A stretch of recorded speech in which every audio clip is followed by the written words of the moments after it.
लोगों को अगर याद हो रही है और मुझे नहीं हो रही है, तो इसका मतलब कहीं ना कहीं मैं ही हूँ, और उसमें मैं ही जिम्मेदार हूँ कहीं ना कहीं। तो और उसमें आप नियमित नहीं हो, ये सबसे बड़ी चीज है। आपकी स्टडी रेगुलर होनी चाहिए। कभी घी गणान कभी मुट्ठी चना, मारवाड़ी में कहावत है। कभी कभी तो 5-7 दिन तो खूब पढ़ लेते हो आप, और फिर अगले 10 दिन वापस। हालांकि थोड़ा बहुत उतार चढ़ाव आता है कि 10 दिन पढ़ाई बहुत अच्छी चलती है, फिर 2-3 दिन जो है, 2-3 दिन तक तो ठीक है, लेकिन वापस 10 दिन अच्छी चलती है, 20 दिन ऐसी चलती है, तो वो नहीं होना चाहिए। नियमित पढ़ाई होती है तो वो जो है रेगुलर कंटिन्यूटी होनी चाहिए, सबसे ज्यादा मैटर करती है। तो मेरे से हमारी तो इतनी अच्छी नहीं थी कंटिन्यूटी।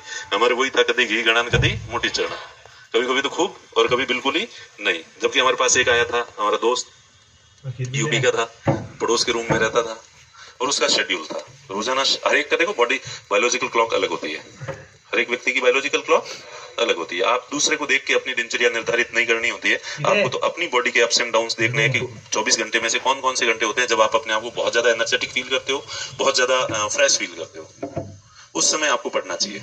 और जिस समय आप अपने आप को लो फील करते हो, थोड़ा थका हारा फील करते हो, उस समय आपको सोना होता है। और ये साइकिल बॉडी क्लॉक है की अलग होती है। अभी 2-4 साल पहले जो नोबेल प्राइज मेडिसिन का मिला है, तो इसी चीज के लिए मिला है। उन्होंने वही खोजा है कि बायोलॉजिकल क्लॉक अलग अलग क्यों होती है। ओके, तो आप किसी को कॉपी नहीं करें कि भाई वो इस तरह से पढ़ता है तो मैं भी इस तरह से पढ़ूं। आप अपना तरीका देखें, आपको आपकी बॉडी को क्या सूट होता है। आपकी बॉडी को रात भर पढ़ना सूट होता है तो आप रात भर पढ़ें। आपकी बॉडी को सुबह जल्दी उठ के और पढ़ना ठीक लगता है तो सुबह जल्दी उठ के पढ़ें। ओके, तो उस तरह से जो है, तो वो जो मैं मेरे दोस्त का बताता हूँ, तो वो हम पड़ोसी थे इसलिए उसके दोस्त थे इसलिए पड़ोसी नहीं थे।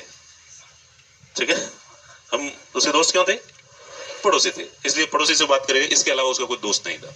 एक वो कवि था इसलिए एक कवि और था दूर से आता था, क्योंकि वो हमें जब भी पूछता, भाई हम पूछते भैया क्या करते हो, वो क्या कवि हूँ, वो वापस पूछता, हम कहते हम तो बह रहे हैं, हमें सुनाई नहीं देता। कवियों से थोड़ी दिक्कत ही रहती, वो क्या एनी टाइम कविता सुनाता रहता, फिर भी वो हमें सुनाता रहता था, लो यार इधर आओ एक कविता सुन लो। हम कहता नहीं भाई नहीं, हमें सुनाई नहीं दे रही, एक तुम्हें अच्छी लगेगी। फिर वो राष्ट्र भक्ति की सुनाता, फिर कहता कैसी लगी, हमें पता था अच्छी कह दिया तो ये एक और सुनाएगा, इसलिए हम कहता कि यार कोई खास अच्छी नहीं थी, तो अच्छा पसंद नहीं आई, अब की सुनो, अगली वाली पसंद आई। तो इसलिए हम कंफ्यूज रहते थे इसको क्या कहें, और वो कविताएं सुना के पका देता था। इसलिए फिर उसे समझ आ जाता था, इसलिए दूर से उसका एक दोस्त आता था, वो भी कवि था। फिर दोनों रूम में बैठते, एक कविता वो सुनाता, फिर वो दूसरा दोस्त उसको सुनाता, और दोनों आपस में एक दूसरे कविता पे वाह करते, और उनकी जो है ये 2-1 घंटे तक जो है वो चलती थी कवि सम्मेलन।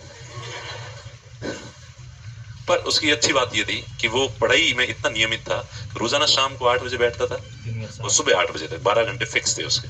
इन 12 घंटों में कुछ भी नहीं करता था, वो सिर्फ पढ़ता था। और सुबह 8 बजे सो जाता था, दिन में उठता था, दिन में इधर उधर थोड़ा घूम लेता था, अखबार वगैरह पढ़ लेता था, फिर वापस सो जाता था, फिर वापस उठता था, और शाम को। और 365 में से वैसे तो 360 दिन उसका ये शेड्यूल होता होगा, लेकिन मैं मानूं कि भाई 360 नहीं तो कम से कम 350 दिन उसका यही शेड्यूल रहता था। इसलिए हम उससे 4-5 साल पहले से तैयारी कर रहे थे, हमने उसके 4-5 साल बाद भी तैयारी की। वो आया और ये पहले अटेम्प्ट दिया और 94 रैंक आई इसमें, और चूंकि उसने आईपीएस भरा था इसलिए वो आईपीएस बन गया। अगर आईएएस भरता तो उसको आईएएस भी मिल जाते। ठीक है, तो हमें उसमें और हम में जो डिफरेंस लगता है वो ये वो नियमित था। कोई दूसरा उस कवि के अलावा उसका कोई दोस्त नहीं था, दूसरी किसी तरह का शौक नहीं रखता था। मोबाइल में उसको ये भी नहीं पता रखता था कि यार ये जब वो उसका सिलेक्शन हो गया, बधाई देने के लिए लोगों के फोन आते थे, तो हमारे दोस्त का, मेरे रूम पार्टनर के पास फोन होता था, उस समय कुछ ही लोगों के पास होता था, उससे फोन उसने लिया था, नंबर दिए थे, उसमें भी वो फोन लगा, फिर कहता है भैया यार ये काटना कैसे, इसको ये फोन लगाना कैसे, ये फोन कैसे क्या करना है। कंप्यूटर के बारे में उसको कोई लेना देना नहीं रखता था वो, क्योंकि उसे पता था कि वो कहता था कि भाई जब यूपीएससी का जो एग्जाम है इसमें जिस चीज की जरूरत नहीं है वो चीज मैं अभी क्यों सीखूं, वो सीखने के लिए जिंदगी पड़ी है, अभी मैं इतना फोकस्ड हूं कि केवल वही चीज जो यूपीएससी में काम की होती है। तो नियमितता बहुत जरूरी है, कंटिन्यू 365 में से 350 दिन आपकी पढ़ाई होनी चाहिए, और 350 दिन भले आप 6 घंटे भी रोजाना पढ़ लेते हैं तो खूब है, और कोचिंग के अलावा तो 5 घंटे भी पढ़ लेते हैं तो खूब है आपके लिए, लेकिन होने रेगुलर चाहिए। 1-2 दिन 7 दिन 10-10 12-12 घंटे पढ़ लिए और अगले 20 दिन वापस कुछ नहीं पढ़े, ये नहीं होना चाहिए। ओके।